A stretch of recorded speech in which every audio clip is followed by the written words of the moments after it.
When a cold hits, I turn to nature for relief. First up, honey. It's not just sweet. It soothes sore throats and has antibacterial properties.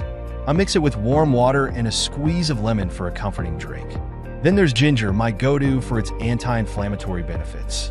I brew fresh ginger tea, adding a pinch of turmeric for an extra kick. And let's not forget garlic. Its antiviral properties are impressive. I chop it up and toss it in soups, or even eat it raw with honey.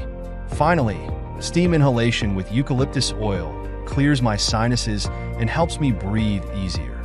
These natural remedies not only ease symptoms, but also make me feel more connected to the healing power of nature.